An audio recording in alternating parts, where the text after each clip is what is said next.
다 같이 성경을 들고 일어서시기 바랍니다.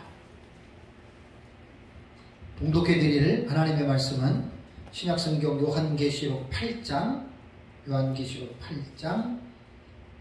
6절에서 11절까지를 제가 봉독해 드리겠습니다. 이것은 하나님의 말씀입니다. 7 나팔을 가진 7 천사가 나팔 불기를 준비하더라.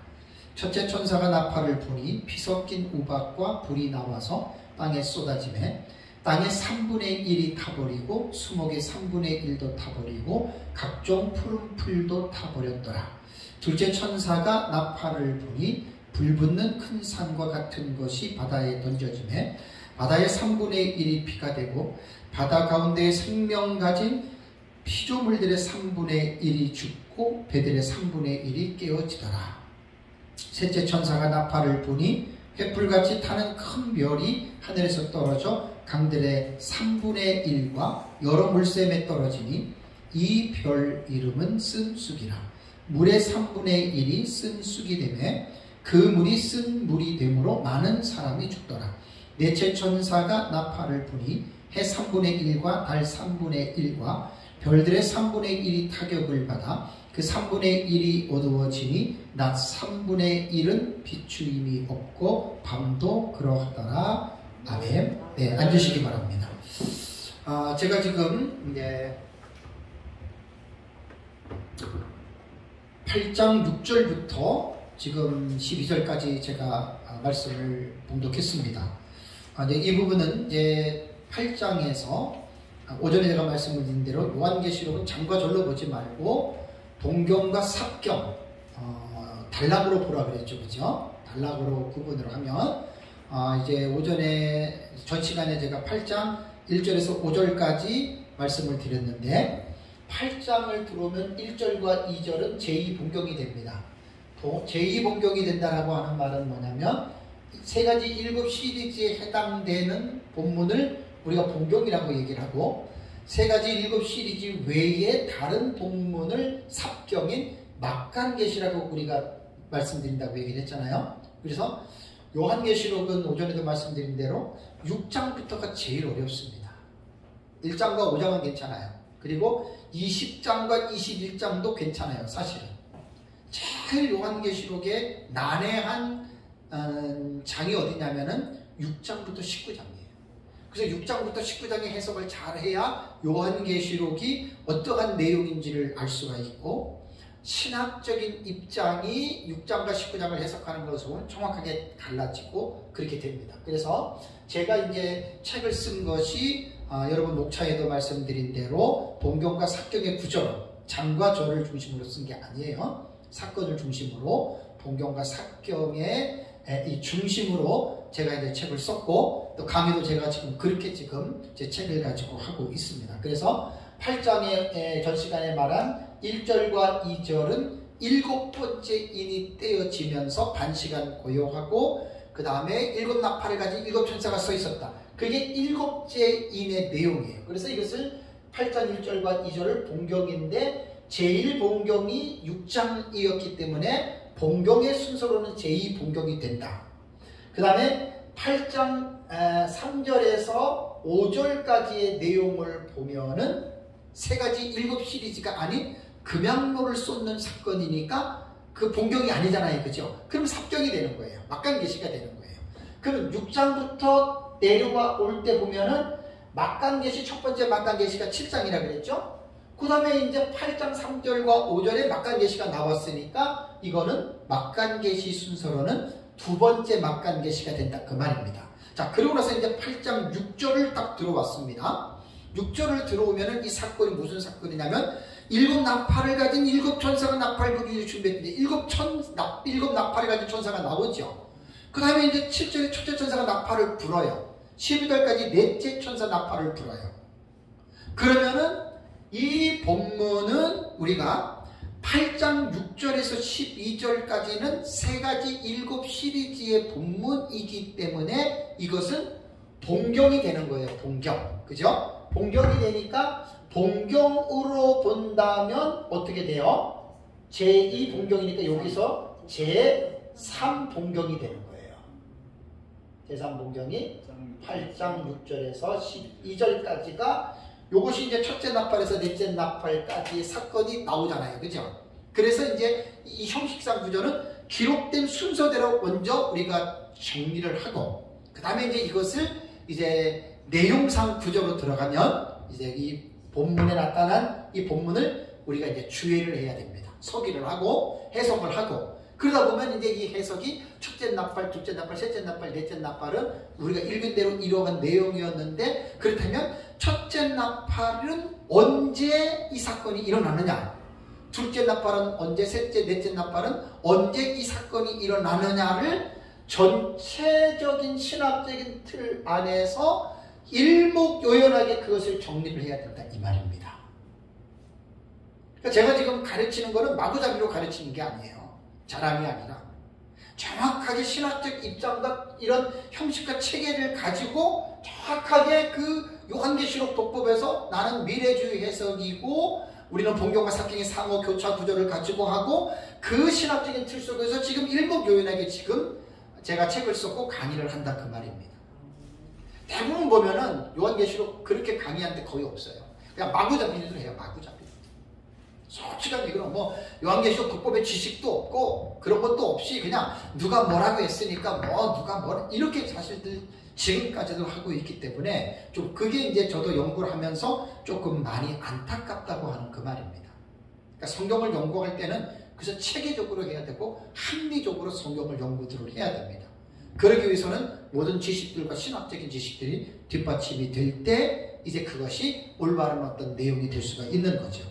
그래서 6절을 보면은 이제 일곱 나팔을 가진 일곱 천사가 나팔 불기를 준비하더라. 요것이 8장 2절에 내가 보면 하나님 앞에 일곱 천사가 서 있어 일곱 나팔을 받았더라. 그 내용에서 조금 더 진전되는 거예요. 이제 곧 나팔을 부르려고 해요. 나팔을. 그러면 일곱 나팔의 계시도 우리가 무조건 들어가지 말고 제 431페이지의 책을 보시면 이제 첫째 나팔에서 넷째 나팔이 이제 8장의 내용을 한 묶음으로 제가 묶었습니다. 한 묶음으로 묶어서 여기에 보면은 이제 일곱 나팔 계시의 윤곽에 대해서 제가 말씀을 이제 처음에 적어놨거든요. 일곱 나팔. 그러면 이제 우리가 일곱 인 시리즈는 끝났잖아요. 그죠? 6장에서 6가지인 8장 1절에서 2절에서 일곱째 인. 이제 일곱째 인은 끝났어요. 그 다음에 바톤을 물려받는 게 일곱 나팔이거든요. 자, 일곱 나팔도 우리가 한 부분 한 부분을 보기 이전에 일곱 나팔의 전체적인 윤곽을 먼저 우리가 봐야 된다는 거예요. 자, 일곱 나팔의 전체적인 윤곽을 보면은 아까 오전에 말씀드린 대로 일곱 번째 인이 일곱 나팔이라고 그랬죠. 그죠? 일곱 나팔을 먼저 결론적으로 제가 말씀을 드린 거예요. 첫째 나팔, 둘째 나팔, 셋째 나팔인데 여기서 우선 내용을 먼저 간략하게 말씀을 드릴게요. 자, 첫째 나팔은 뭘 말하냐면은 적 그리스도가 출현할 것에 대한 내용이고요. 둘째 나팔은 적 그리스도가 출현하는 제국인 일곱 번째 제국입니다. 결론적인 것부터 말씀드립니다. 이거는 사실 처음 듣는 사람들은 이게 무슨 말인지 몰라요. 근데 이제 결론적으로 먼저 말씀을 드려놓고 그 다음에 더 자세하게 말씀을 드릴게요. 네. 그 다음에 셋째 나팔은 뭐냐면은 셋째 나팔은 음녀의 출현을 말을 합니다.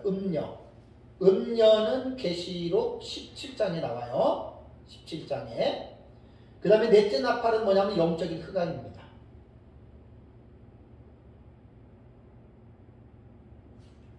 결론적인 걸 말씀드리는 거예요. 다음에 다섯 번째 나팔이 8장 13절에 화가 있다고 말을 했잖아요. 첫 번째 화가 되고 여섯 번째 나팔이 둘째 화가 되고 일곱 번째 나팔이 셋째 화가 됩니다. 그러니까 나팔을 일곱 나팔을 공부한다 할 때 무조건 들어가서 첫째 나팔부터 공부하지 마시고 일곱 나팔의 전체적인 개요를 항상 먼저 공부를 하는 거예요. 그럼 다섯 번째 나팔은 뭐냐? 다섯 번째 나팔은 황충화입니다. 황충의 화고, 여섯 번째 나팔은 유브라데 전쟁입니다. 7번째 나팔은 6번째 인과 같이 내용이 없어요. 요거는 7대접입니다. 7번째 나팔은 7대접입니다. 그리고 이제 6번째 대접까지가 한일의 안에 마치고 7번째 대접으로 넘어가면은 지구 심판으로 나와요. 7번째 대접이 지구 멸망 계시와 함께 이제 겹치는 계시거든요. 그러면 지금 7나팔을 볼 때 첫째, 둘째, 셋째, 넷째는 동시다발적으로 한일회가 시작될 때 일어나는 사건이에요. 그러면 왜 그러느냐? 그럼 제 책을 보세요. 첫째 나팔, 둘째 나팔, 셋째 나팔, 넷째 나팔 주의한 내용을 보면은 거기서 나온 결론이고, 5번째, 6번째 나팔은 첫째와는 전삼년반 끝나기 직전에 5개월 전에 나타나는 화가 되고, 그 다음에 둘째와 6째 나팔은 후삼년반이 시작될 때 인류의 3분의 1이 죽는 유브라데 전쟁이에요. 7번째 나팔인 셋째 화는 한일회가 맞춰지기 직전에 나타나는 7대접이거든요. 요게 지금 뭐냐면 7번째 계시를 보는 이제 윤곽입니다. 윤곽. 그러면 3가지 7 시리즈가 있잖아요. 7인, 7나팔, 7대접이 있는데 7나팔의 계시가 가장 폭이 넓어요. 왜냐면 7인은 6장에 6가지 인이 나오고 7장에 막간 계시가 나온 다음에 8장 1절 2절에 7번째 인 나오죠. 그러니까 인은 범위로 볼 때 되게 좁아요. 그러면 대접 있죠. 대접은 16장에 첫째 대접에서 7번째 대접이 순서적으로 쫙 쏟아져요. 이건 사건이 그대로 이루어지는 거예요. 순서적으로. 그러면 나팔은 범위가 어떻게 되느냐? 432페이지 보세요. 432페이지를 보면은 나팔의 계시가 가장 폭이 넓은 게 지금 거기 중간에 써놓은 거 보면 제3봉경이 8장 6절에서 12절이 첫째에서 넷째 나팔이죠. 그죠? 끝으로 가보세요. 끝으로 가보면 제9봉경이 계시록 16장 1절에서 12절, 이게 7대접이에요. 그러면 8장에서 15장까지 이 사이에 7나팔이 여기에 해당이 되는데, 이 사이에 삽입되는 계시들이 나팔 계시에 제일 많이 삽입이 되어 있어요. 거의 다가. 여기 이제 1막간 계시하고 2막간 계시 외에는 19장까지 나머지는요, 16장, 17장, 18장, 19장을 빼놓고 16장 이전까지 세 나팔, 7번째 나팔 그 사이에 막간 계시가 가장 많이 포함되어 있어요. 그래서 432페이지를 보면은 7번째 나팔이 범위가 넓은 게 제3봉경, 제3막간, 제4봉경, 제4막간, 제5봉경, 제6봉경, 제5막간, 제7봉경, 제6막간, 제8봉경, 제9봉경, 이렇게 7나팔 시리즈가 가장 혼란스럽고 가장 내용이 많다는 겁니다. 그래서 나팔에 대한 해석을 하려면 인하고 대접은 그 시리즈를 7인 7대접을 연구를 할 때는 쉬워요. 모여 있어가지고. 근데 나팔 계시가 제일 어려워요. 나팔 계시가.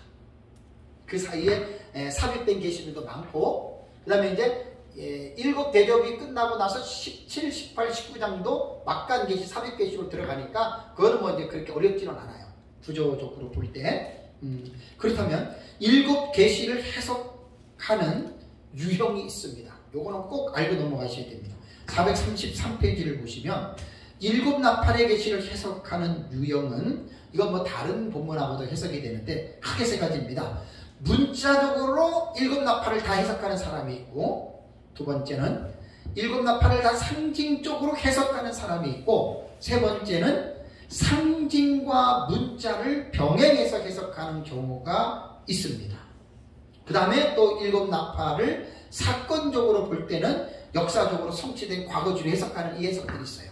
제 책에 있으니까 자세하게 보시면 됩니다. 그렇다면 이제 문자적 해석에 대해서 우선 말씀을 드릴게요. 433페이지에 나옵니다. 대부분의 계시록 연구자들은 학과를 초월해서 이제 문자적으로 해석하시는 분들은 거의 다 이 일곱 나팔을 이제 문자적으로 해석을 하는데, 처음에 4개, 첫째 나팔에서 넷째 나팔은 인간 자체를 향하기보다는 인간의 삶을 지탱해주는 자연계에 나타나는 것으로 해석을 합니다. 그러니까 첫째 나팔은 피 섞인 우박과 불이 나와서 땅에 쏟아져서 땅의 3분의 1이 타버리죠. 그 다음에 둘째 나팔은 불 붙는 큰 산과 같은 것이 바다에 던져져서 바다의 3분의 1이 피해를 입고, 셋째 나팔은 횃불같이 타는 큰 별이 하늘에서 강들과 물샘에 떨어졌다. 그래서 3분의 1이 순숙이 됐다. 넷째 나팔은 해와 달과 별의 3분의 1이 타격을 받아서 빛을 잃었다. 이것을 그대로 자연적인 재앙으로 해석을 합니다. 그래서 첫째, 둘째 같은 경우는 이제 전쟁을 통해서 땅과 바다에 또 물샘에 이러한 피해가 나타났다. 그러니까 문자적 해석이 그렇다는 거예요. 그리고 나서 나머지 이제 이 세 가지는 어디로 보냐면 인간을 향한 심판으로 봅니다. 인간을 향한 심판. 이렇게 보는 사람이 누구냐면은 스웨테라고 하는 학자가 이렇게 봅니다. 스웨테라고 하는 학자가 일곱 나팔의 계시를 이렇게 해석한다는 이야기입니다. 그래서 이필잔 교수 책에 보면은 이 글을 인용해서 제가 제 인용을 해서 그 인용의 출처를 제가 이제 밝힌 것이죠.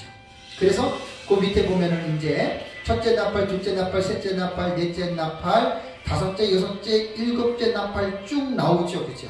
그래서 다섯째 나팔을 황충화, 여섯째 나팔을 유브라데 전쟁, 일곱째 나팔은 대적으로 전개되는 건데, 요 뒤에 세 개는 인간을 향한 재앙으로 본다. 이게 문자적 해석법의 해석입니다.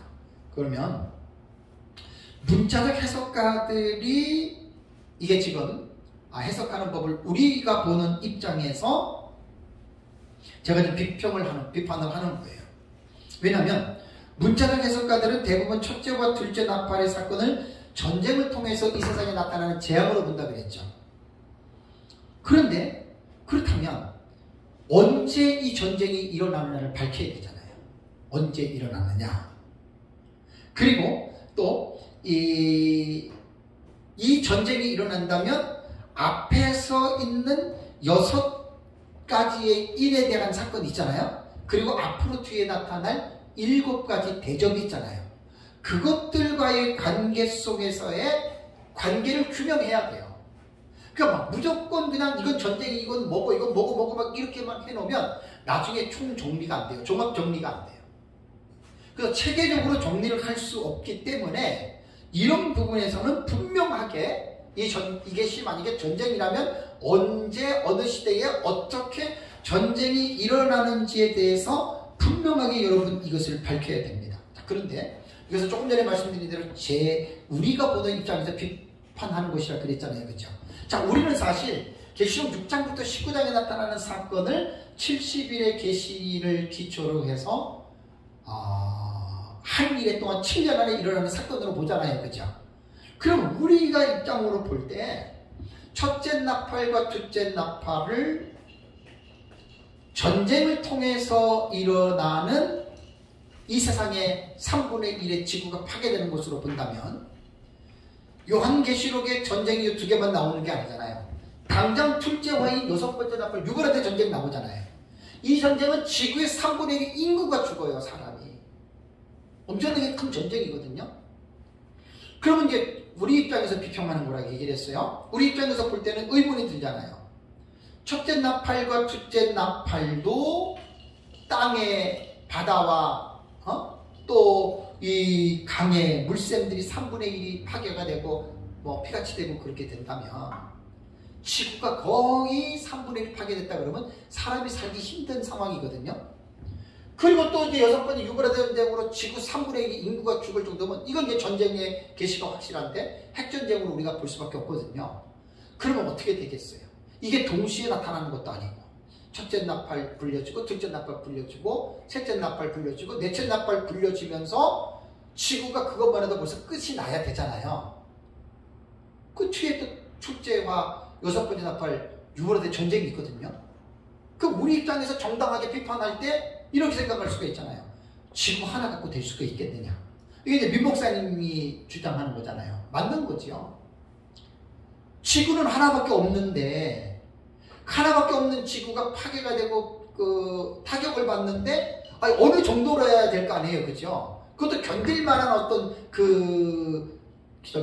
파괴를 해야지 견디지도 못할 걸 막 무조건 해석을 그냥 마음대로 해놔가지고 도저히 지구 하나 가지고는 감당할 수 없을 정도로 무작정 해석을 해버린다면 문제가 되지 않습니까? 문제가 되죠. 그래서 우리는 이 문자적 해석을 받아들이기가 힘든 것은 한 일의 기간 동안에 첫째 나팔, 넷째 나팔까지를 우리가 문자적으로 이 세상의 전쟁이나 자연재해로 나타나는 해석으로 만약에 우리가 한다면 이거는 지구가 최소한 하나 내지 두 개는 더 있어야 되겠다. 근데 그럴 수는 없잖아요. 그죠? 지구 하나로 끝나는 것이기 때문에. 그래서 문자적인 해석의 문제점은 우리는 이제 그렇게 보는 거고, 두 번째는 상징적인 해석입니다. 그 434페이지 거기 이제 관주에 내려가 보시면 374번에 박윤선 박사님 요한계시록에 있는 주석을 가지고 왔습니다. 이것은 랑게가 보는 해석입니다. 주경학자 랑게 있잖아요. 랑게는 나팔은 전쟁을 위하여 군인들을 경고하거나 이제 소집할 때 사용하는 악기로 보면서 이 랑게는 이제 무천년 입장이죠. 상징으로 해석하는 거예요, 나팔을. 조금 전에 거는 문자적으로 해석을 했는데, 자, 그러면 435페이지 보십시오. 첫째 나팔이 불려질 때 피 섞인 우박과 불이 나와서 이 말했잖아요. 그죠? 그럼 피는 뭐냐? 피는 진리 노선이 바로 파악되지 못한 사회에서 일어나는 사상적 충돌로 일어나는 박해를 상징하는 것이다. 그러니까 피 섞인 우박 그거 말하는 게 아니고 상징적으로 사상적인 충돌이다. 거기서 이제 우박은 뭐냐? 이것은 하나님의 진리에서 이해가 없는 불신앙이고, 거기서 피 섞인 우박이 불이 나온다 해서 불은 뭐냐? 진리에서 탈선한 광신주의다. 그러니까 상징의 해석은 문자적인 해석을 무시합니다. 이게 이제 상징의 해석법이거든요. 둘째 나팔, 불 붙는 큰 산, 이것은 광적인 종파 운동이다. 뭐 요즘으로 말하면 막 신천지, 그 다음에 또 뭐예요? 뭐 JMS, 이단들 있잖아요. 예? 그런 사람들이 막 나와가지고 마지막 때 막 그렇게 그 사람들이 막 그냥 급속도로 그 사람들이 활동이 많아지는 것이 그게 불 붙는 큰 산이다. 그러니까 사건으로 보지 않아요. 상징으로 다 그 사건을 풀어버리는 거예요. 그리고 이 상징의 해석들은요, 한 가지의 어떤 상황만 얘기하는 게 아니라 어떤 경우에는 신학시대 전체적으로 흘러가는 상황으로 다 얘기하는 경우도 꽤 있어요.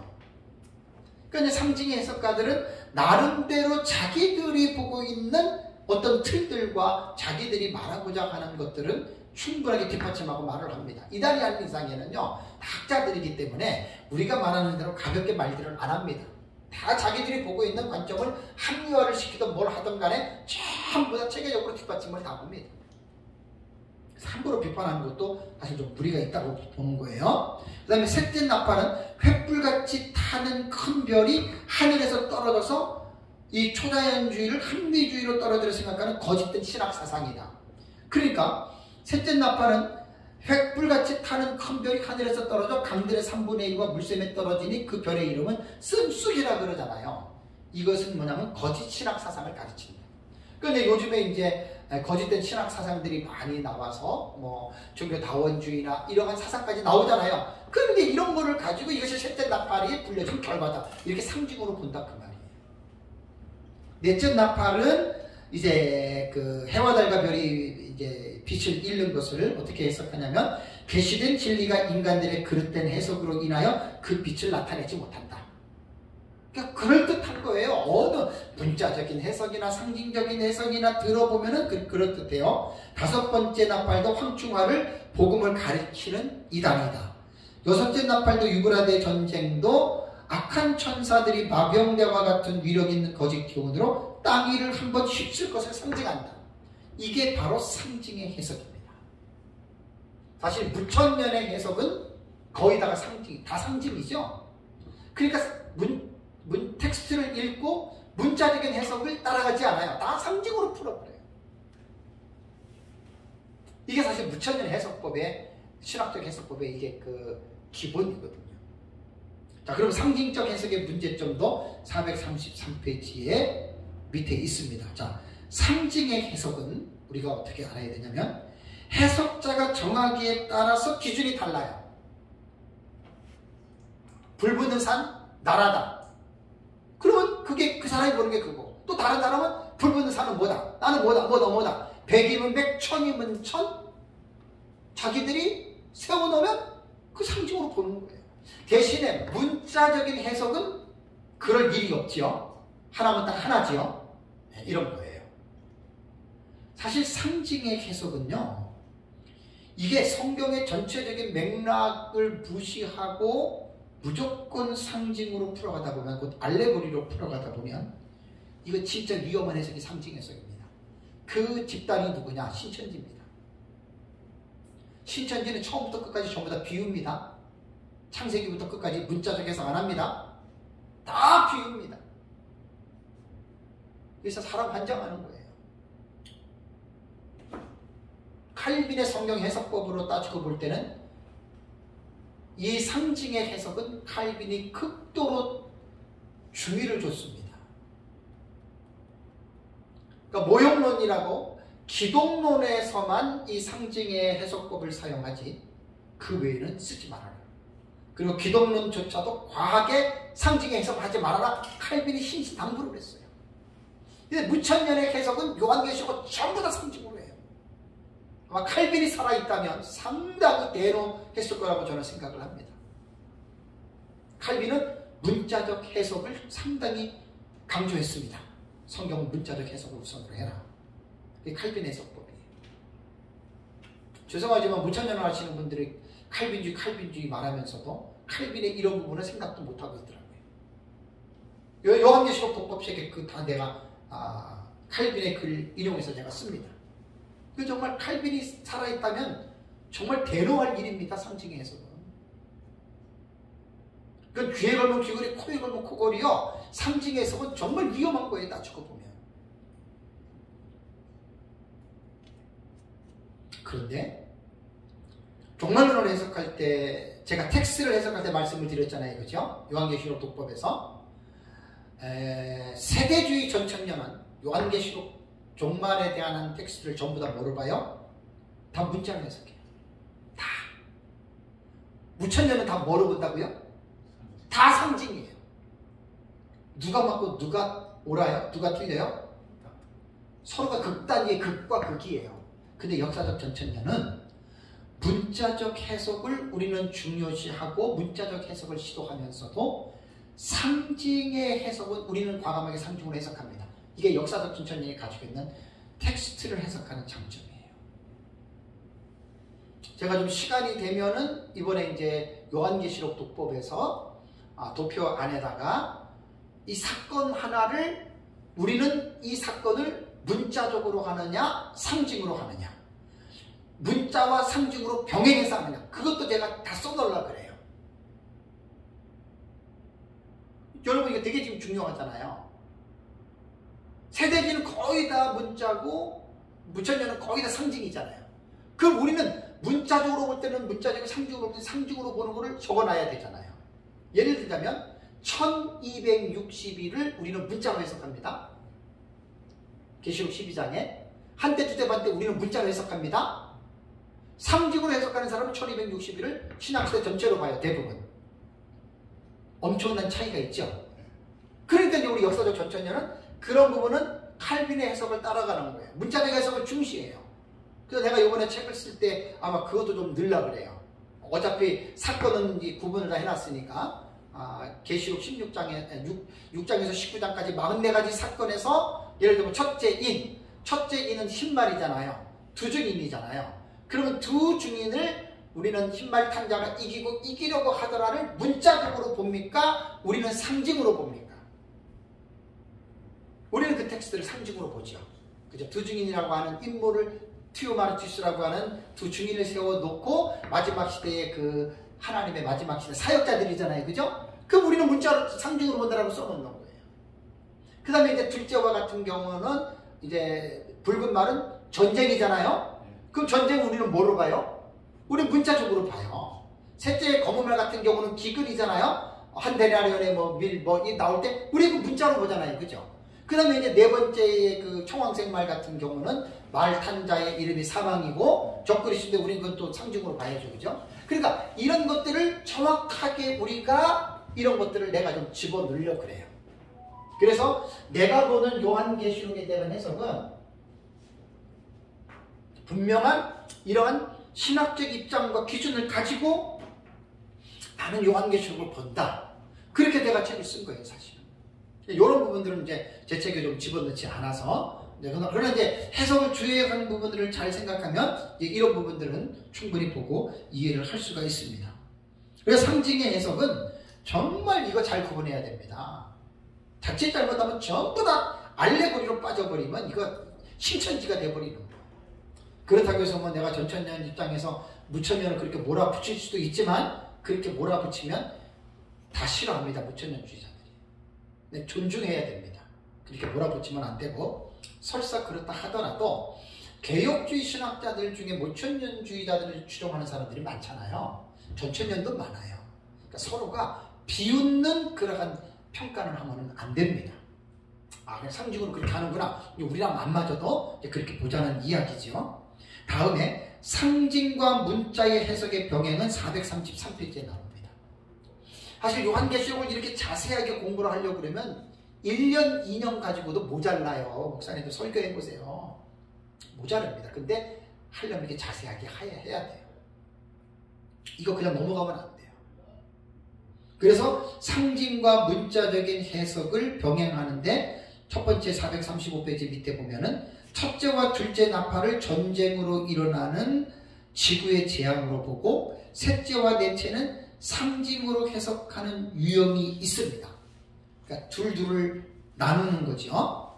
근데 이것도 아까 제가 문자적 해석에서 말씀드린 대로 첫째와 둘째를 문자적으로 해석을 해서 이 지구의 3분의 1의 피해가 입힌다라고 하는 것은 우리가 받아들이기 힘들죠. 왜? 지구를 또 하나 만들 수 없잖아요.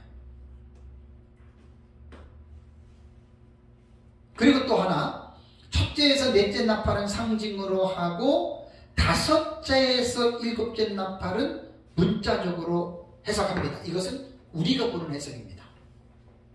민병성 목사님이 보는 해석법입니다. 이게. 그래서 이제 우리는 역사적 전천년 입장에서 문자적 해석을 중시하면서 상징 해석은 우리가 한다 그랬죠. 그죠? 대표적으로 일곱 나팔의 경우가 그렇습니다. 첫째에서 넷째는 우리는 다 상징으로 합니다. 그 다음에 다섯째, 여섯째, 일곱째는 우리는 문자적으로 해석을 합니다. 이건 중요한 거예요. 그래서 이제 이거는 이제 뒤에 437페이지부터 첫째 나팔을 해석하는 주해를 보면 이거 이제 알 수가 있어요. 쭉 읽어보시면 그렇게 알 수가 있습니다. 또 하나는 이제 네 번째로 역사주의 해석법이 있는데 요거는 지금 역사주의 방식입니다. 자, 그 사건을 해석할 때 과거주의가 있고 역사주의가 있다고 그랬죠. 그죠? 과거주의는 좁게는 AD 70년에 요한계시록 다 이루어진 걸 해석한다 그랬죠. 이게 좁은 과거주의고 과거주의에서 넓은 과거주의가 있어요. 이 넓은 과거주의는 서로마가 멸망할 때 473년인가 5년인가 그렇죠. 서로마 멸망할 때까지 과거주의를 넓게 보는 과거주의예요. 어쨌든 과거주의는 이미 과거에 다 일어났다는 해석이거든요. 역사주의는 예수님의 재림 때까지로 보는 게 역사주의예요. 그러니까 과거주의는 길게 봐야 한 470 몇 년 서로만 멸망할 때까지 보는데, 역사주의는 그걸 더 넘어가서 재림 때까지 연결한다는 거예요. 근데 역사주의는 거의 다 90% 다 이루어진 것으로 해석합니다. 역사주의자들도. 남은 건 이제 별로 안 남았어요. 그러면은 과거 역사주의 해석을 보면은 이게 이제 엘리오트라고 하는 신학자가 해석 방법인데, 박윤선 박사님 주석에서 내가 가지고 왔습니다. 자, 거기 보면은 436페이지 밑에 보면은 과거 로마 제국에서 일어난 일로 이거는 7나팔을 해석을 다 합니다. 6째 나팔까지. 자, 보세요. 첫째 나팔은 어떻게 해석합니까? 주 400년에서 410년에 고투족이 로마를 침략한 것으로 첫째 나팔이 이루어졌다, 이렇게 보는 거고, 둘째 나팔도 주 429년에서 477년에 고투족, 반달족, 훈수족 등이 로마를 침략할 때에 이루어진 것으로 둘째 나팔이 이루어졌다라고 해석을 하고, 셋째 나팔은 주 450년에서 453년에 아틸라의 로마를 침략한 것을 상징으로 셋째 나팔로 보고요. 다음에 넷째 나팔은 주 476년에서 479년에 오드아켈로 말미암아 서로마 제국이 몰락하게 된 것을 상징하는 것을 넷째 나팔로 해석합니다. 다섯째 나팔 황충하를 주 612년에 활동한 모하메트의 군대가 150년 동안 로마를 침략한 것으로 봅니다. 다음에 여섯째 나팔이 주 1453년에 터키가 동로마 제국을 침략하여 멸망케 한 사건으로 여섯째 나팔을 봅니다. 그러니까 우리가 지금 입장에서 볼 때는 이거는 사건이 어떻게 해요? 이미 과거에 다 이루어진 거지요. 요거는 이제 과거주의보다는 역사주의로 보는 거예요. 역사주의. 이 해석의 문제점은 뭐냐면, 우리하고는 전혀 다르잖아요. 우리는 미래주의로 보잖아요. 근데 이거는 지금 우리는 아직도 안 이루어졌는데 이것은 다 이루어진 사건으로 보잖아요. 그죠? 그러니까 우리 입장에서는 동의할 수 없어요. 마찬가지로 이 역사주의 해석을 따르는 입장 사상은 우리 입장을 받아들일 수 있을까요? 없을까요? 못 받아들여요. 서로가 마찬가지예요. 그러니까 싸우지 말자는 거예요. 아, 그러냐? 아, 그렇구나. 이렇게 하고 넘어가면 좋습니다. 자, 그러면 첫째 나팔에 대한 부분을 들어가겠습니다. 자, 첫째 나팔을 부분 다시 볼게요. 7절과 7절을 한번 같이 한번 읽을까요? 첫째 천사가 나팔을 부니 피 섞인 우박과 불이 나와서 땅에 쏟아짐에 땅의 3분의 1이 타버리고 수목의 3분의 1도 타버리고 각종 푸른 불도 타버렸더라. 자, 이제 이것이 첫째 나팔의 내용입니다. 도대체 이게 무슨 뜻일까요? 문자적으로 봐야 될까요? 아니면 상징으로 봐야 될까요? 문자적으로 보는 사람들은 전쟁으로 본다 그랬죠.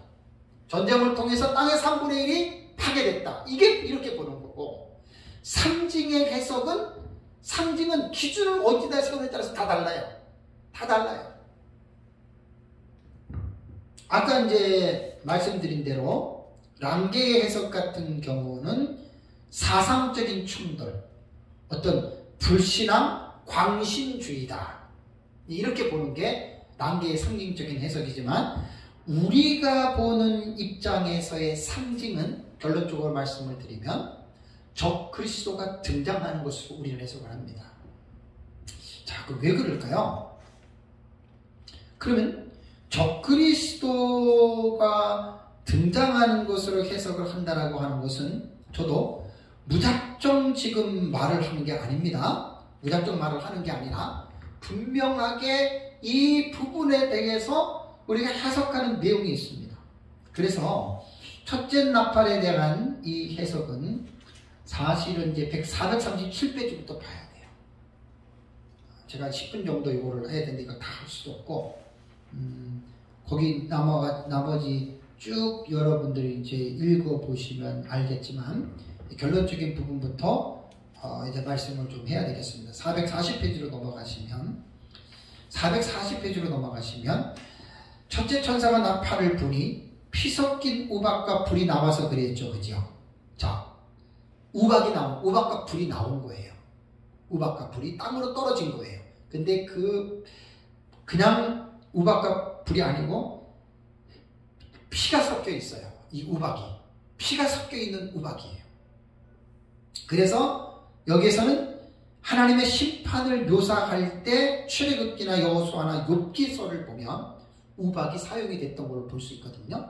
그럼 이것은 피 섞인 우박과 불은 뭐냐면 하나님의 심판의 상징으로 이 모티브를 이렇게 가져와서 본문을 내러티브를 지금 사용하고 있는데, 그 본문에 나오는 이제 이 우박은요, 요엘서를 봐도 이제 그 다음에 에스겔서를 봐도 이제 이런 부분에서는 하나님의 심판으로서 피와 불과 연기, 우박 이런 것들이 사용을 해서 사실은 이제 하나님의 심판을 하는 그런 것들로 나오거든요.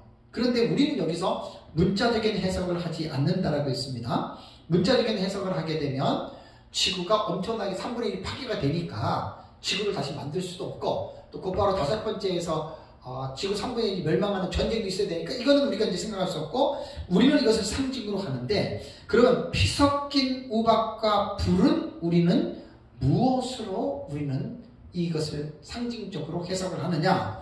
여기에서 우리가 민명상 목사님 주석에 보면은 나오는데, 이제 이 피 섞인 우박과 불을 상징으로 우리가 해석을 하는데, 이 세상에 화를 가지고 오는데 큰 어떤 비극을 가지고 오는 그 주체 세력이 나타날 것이라고 하는 이 부분을 상징하는 것이라고 민 목사님은 해석을 합니다. 그러면 그것이 옳으냐, 그것이 틀리냐, 그것은 본인이 보기에 달린 거예요. 다들 그렇잖아요. 서유들의 해석이 천태만상인데 자기가 볼 때 옳다고 하는 거지 남들이 볼 때 옳다고 하는 그런 해석도 거의 많지 않아요. 거의 많지 않아요. 그래서 이제 이런 부분 상징의 해석에서 피 섞인 우박과 불은 이 세상에 화를 가져올 거대한 혁명의 주체 세력을 상징하는 것으로 보는데, 그러면 우리가 이제 6장에서 19장까지는 한일을 보잖아요. 그죠? 한일의 가운데에 이 세상에 엄청난 파괴력을 가지고 이 세상에 등장할 인물이 여러분 과연 누구겠습니까? 영적인 세력 아니에요? 사람이에요? 그 적그리스도밖에 없는 거예요. 안티크라이스트밖에 없는 거예요. 안티크리스토스밖에 없는 거예요. 그리스도를 적대하는 인물. 그래서 땅이나 푸른 풀 중에 7절에 3분의 1이 타버렸다라는 표현 나오잖아요. 그죠? 타버리고 각종 푸른 풀도 타버렸다라고 하는 이 말은 마지막 때에 이 세상을 좌지우지할 적 그리스도가 사탄의 권세로 온 세계를 통치하면서 사탄의 제국을 만들어 이 세상의 모든 인간의 자유를 억제하고 하나님과 그의 나라를 대적해서 큰 피해를 입히는 것으로 여러분 우리는 해석을 합니다. 사실 요한계시록에서요, 이 적그리스도에 대한 이 존재가 얼마나 여러분 중요한지 모릅니다. 그래서 적그리스도 공부 많이 해야 됩니다. 대표적으로 적그리스도의 텍스트가 되는 부분이 계시록 13장입니다. 계시록 13장. 이제 아까 그 인에서도 넷째인 청황생말 있잖아요. 청황생말도 적그리스도에 대한 해석이거든요. 그래서 청황생말을 보면은 말의 탄 자의 이름이 사망이잖아요. 다나토스. 말 탄 자의 이름이 사망이에요, 사망. 그리고 그 뒤에 그 죽음이 따라온다고 그랬잖아요. 그죠? 다나토스가 죽음이고 그 뒤에 사망이 뒤따른다고 그랬잖아요. 그죠? 그러니까 넷째 인도 그 많은 사람들을 이 죽음으로 사망의 세력으로 끌고 간다고 하는 말은 뭐냐면 지옥으로 끌고 가는 것을 말하는 거예요. 그건 제 책을 보세요. 이것저것 해서 말하다 보면 시간이 부족해서 하나도 못 끝낼 정도예요. 제가 책에다 풍성하게 주의를 해놨기 때문에 그것을 보시면 여러분들이 하나하나 잘 이해를 하고 그 다음에 사건까지 연결해서 보셔야 계시록을 좀 더 자유롭게 깊게 있게 우리가 이제 이해할 수가 있습니다. 적그리스도는 언제 나타나냐면 다니엘서 9장의 70일에 나오죠. 그가 한 일의 언약을 굳게 맺고 그라고 하는 3인칭 단수는 적그리스도입니다. 한 일회가 시작이 될 때 이미 온 세계를 통치하는 통치자로 적그리스도가 등장합니다. 그게 다니엘서 9장 27절에 나오는 말이거든요.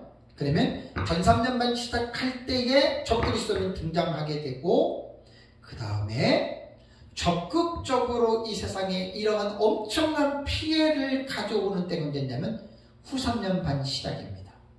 그래서 계시록 13장을 보면은 용이 짐승에게 42달 동안의 그 권세를 허락하죠. 그죠? 그게 후 3년반을 말하는 거예요. 42달. 그러니까 적그리스도는 한 일회가 시작될 때 출현하고, 그 다음에 후 3년반 될 때에는 완전히 대환란을 이끌어가는 주범이라는 말입니다. 그래서 그로 말미암아 입게 될 피해가 얼마나 엄청난지 모릅니다. 그래서 여기에서 세상에만 피해를 입는 게 아니라 교회도 더불어서 같이 피해를 입게 된다라고 하는 거 여러분들 꼭 기억을 하셔야 됩니다. 구약성경과 신약성경에는 적그리스도에 대한 계시가 여러 곳에 나와 있습니다. 제 책에 보면은 이제 13장에 들어가시면은 이제 적그리스도 부분에서 제가 도표 만들어 놓은 거 기억나시죠? 정말 그 적그리스도 풍성하게 제가 해놨습니다. 구약성경에 다니엘서에 8곳이 나오고, 신약성경에서도 바울과 사도 요한의 교훈에서도 9가지가 나옵니다. 그래서 계시록 13장 1절에 보면 신구약 성경에 나타난 적그리스도의 묘사에 대한 도표를 보시면 이 적그리스도만 해도 공부를 몇 달 해야 돼요. 간단한 내용이 아닙니다. 아주 성경에 많이 나옵니다. 그래서 우리는 첫째 나팔에서 피서기도박과 불이 나와서 땅에 쏟아져서 땅의 3분의 1이 타버리고 수목의 3분의 1이 타버렸다, 각종 푸른 물로 타버렸다라고 하는 이 해석을 마지막 시대에 이 세상에 등장하여 많은 사람들을 지옥으로 끌어가는, 그래서 많은 사람들에게 피해를 입히는 적그리스도의 영향을 우리는 첫 번째 나팔로 우리는 해석을 한다라고 하는 것 여러분 꼭 기억을 해야 됩니다. 그래서 적그리스도는 사실 구약성경 다니엘 꼭 공부해야 됩니다. 구약성경 다니엘, 그 다음에 신약성경 요한계시록 13장, 이거는 무슨 일이 있어도 여러분 공부를 해야 됩니다. 제가 그 13장에 보시면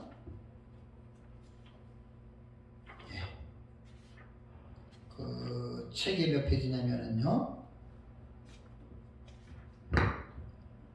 13장 1절이니까 573페이지에 이제 13장 나오거든요. 577페이지를 가보세요. 577페이지를 가보면 성경에 나타난 적그리스도의 묘사라고 해서 신구약 성경에 나타난 적그리스도의 묘사로 제가 이제 도표를 하나 만들어 놨죠. 그래서 이제 첫 번째 보면은 다니엘서 2장에 나오는 제5제국을 다스릴 통치자로 나오고, 다니엘서 7장 8절과 24절에는 작은 뿔로 나오고, 그 다음에 세 번째 구약시대 적그리스도의 모형으로서의 작은 뿔이 다니엘서 8장에 나오고, 다니엘서 9장 26A절에 장차 나타날 한 왕으로, 다니엘서 9장 27절 A절에 한 일의 언약을 체결할 자로, 다니엘서 9장 27절 B절에 유대인으로서 제사와 예물을 금지할 자로, 그 다음에 일곱 번째는 인류 종말의 세상을 지배할 왕으로 다니엘서 11장 40절에서 45절, 그 다음에 여덟 번째로 이스라엘을 전대미문으로 대환란으로 박해할 자가 다니엘서 12장 1절과 그 다음에 11절에서 12절, 아홉 번째는 멸망에 가증한 것을 성전에 세우는 자 마태복음 24장 15절, 그 다음에 자기 이름으로는 다른 사람 요한복음 5장 4절, 그 다음에 불법의 사람 멸망의 아들 데살로니가후서 2장 3절, 대적하는 자 데살로니가후서 2장 4절, 자칭 하나님 2장 4절, 적그리스도 요한일서 2장 18절, 그 다음에 바다에서 올라오는 짐승 계시록 13장 1절, 무적잉의 사자 계시록 9장 11절, 장차 무적잉으로부터 올라온 멸망으로 들어갈 자 계시록 17장 8절. 이렇게 적그리스도에 대한 인물이 구약과 신약을 통해서 17군데를 제가 찾아낸 겁니다.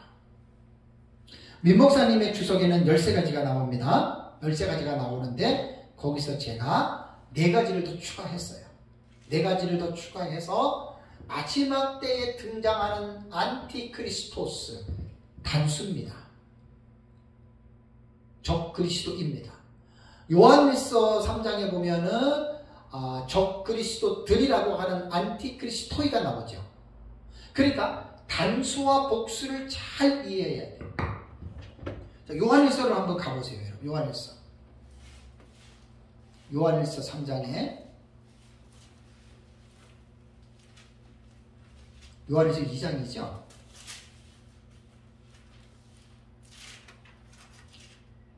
요한일서 2장에 보면은 18절 보세요. 아이들아, 지금은 마지막 때라. 적그리스도가 오리라는 말을 너희가 들은 것 같이 지금은 많은 적그리스도가 나타났다 그랬죠. 그죠? 첫 번째 적그리스도는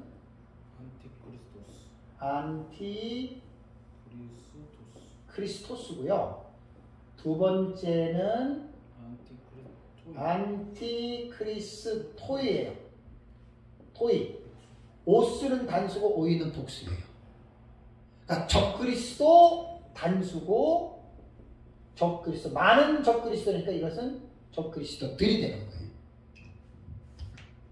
요한일서에도 분명히 적그리스도에 대해서 예언을 해놨고, 구약에도 그렇고 성경에는 마지막 때에는 사탄의 화신이라고 하거든요. 예수 그리스도가 하나님의 성육신이잖아요. 사탄의 성육신이 안티크리스도입니다. 적그리스도입니다. 지금 많은 적그리스도들이 나왔다라고 하는 말은 이단과 사이비들은 이 적그리스도의 그림자예요. 처음부터 지금까지 많은 이단과 사이비들, 적그리스도의 유형들이 나왔잖아요. 그 사람들의 그림자이고, 실물은 마지막 때에 나타나는 이 안티크리스토스, 적그리스도입니다. 이 적그리스도가 세상을 지배하고 통치하고 세상의 왕으로서 그리스도를 대적하고 그리스도인들을 핍박하고 그리스도인들을 죽이고, 자기가 하나님 성전에 앉아서 내가 하나님이라고 경배를 받을 자. 이게 바울이 말한 데살로니가 후서 2장에 보면은 불법의 사람, 멸망의 아들. 하나님의 성전에 앉아서 자기를 하나님이라고 일컫는 자, 이 자가 바로 적그리스도예요. 그래서 이제 첫째 나팔에 피 섞인 우박과 불이 나와서 땅에 떨어져서 땅 3분의 1을 또 수목의 3분의 1을 이렇게 피해를 주는 이 사람을 우리는 누구로 해석을 하느냐? 우리는 마지막 때에 이 세상에 비참하게 끌고 가는 그러한 이제 세상의 통치자로서의 적그리스도로 우리는 해석을 한다라고 하는 말입니다. 자, 여기까지 하고 잠깐 쉬겠습니다.